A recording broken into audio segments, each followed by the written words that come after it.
The street bearing the name of Dolores Cacuango, found in a working-class neighborhood in northern Quito, is a modest 3-block-long reminder of a woman who dedicated her life to the indigenous struggle for land, respect, and education in Ecuador. In turn, the Cristóbal Colón Avenue, named after the Genovese colonists, extends across the city. As it is common with national narratives, those personalities that are too problematic to the status quo, but the state feels compelled to pay a symbolic tribute, get a marginal spot in history books. Such is the case of Dolores Cacuango. Dolores Cacuango, also known as Mama Dulu, was born on October 26, 1881, into a humble family. Her family was part of the Concierto Indians, those at the bottom of the economic scale working for haciendas in exchange for a small piece of land known as Huasipungo. There, Dolores and her family endured the injustices of the racist system that oppressed the working class for life. At the age of 15, she escaped to Quito before they forced her to marry. There, she found a job as a maid at the house of a military officer, learned how to speak, read, and write in Spanish, and deepened her consciousness on the situation of indigenous peoples and campesinos in urban and rural environments. Her experience made her come back to her hometown in San Pablo Urco and fight for the rights of the working class. Once back, she married Luis Catacuamba. Only one of the children they had together survived childhood.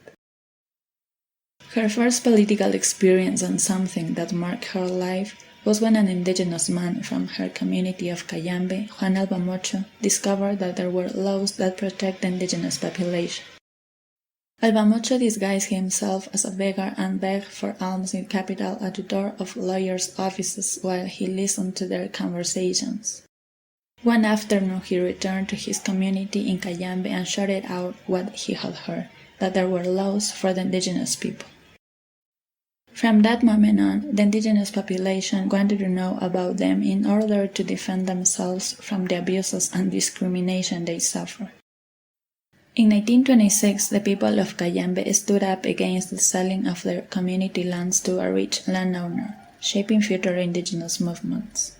Dolores played a key role in the rebellion and became known for her fierce speeches, both in Quechua and Spanish, and included calls for fair education in their mother language and respect for women and their work. She was aware of the difficult situation of indigenous women in the haciendas, often being raped, beaten, and forced to work without any remuneration, but appealed to the whole of society with her words. We want the indigenous to know who they are giving birth to, so they are never again raped by their devil boss, so no more children are born without a father and be despised children, she used to say. Since then, Dolores was active in the struggle for land and education for the rest of her life. She helped farming unions and organizing workers in and outside of 𝐒𝐏𝐏𝐿 and took part in different uprisings, demanding an end to violence against women and better working conditions. Along with two other leading figures of the indigenous movement, Transito Maguaña and Jesus Gualabici, Dolores founded the indigenous Ecuadorian Federation in 1844, the first of its kind in the country. One of Dolores' biggest concerns was education, as she witnessed how her people were often fooled and tricked due to their ignorance and illiteracy. It's rumored she memorized the labor law and once told a high-level officer, "You, minister, are lying. You changed the contents of labor law because you're on the side of the owners." Out of her concern and experience helping her own community, she founded the first autonomous indigenous school in 1945, in which her son taught lessons in both Quechua and Spanish. The project was never recognized by the Education Ministry. The first school was founded in Yanahuayco at the Tierra Libre Union Building. The project then extended to Chimba, Pesillo, and Moyurco, where the indigenous movement had a strong presence. The dictatorship of General Ramón Castro Gijón brought difficult times for Dolores. In 1863, the government shut down the schools, prohibiting Quechua from being a teachable language, and destroyed Dolores' house, forcing her to go into hiding.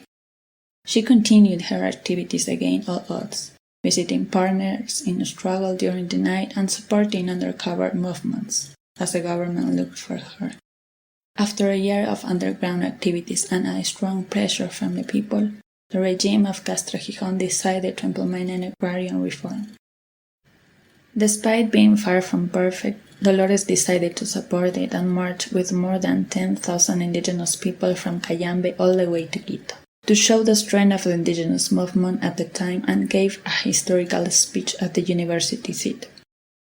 Her Quechua words were not understood by everybody at the time, but fragments of the translation remain in the collective memory of Ecuadorians, indigenous or not, and even beyond the border, bearing a stronger significance than the name of a street.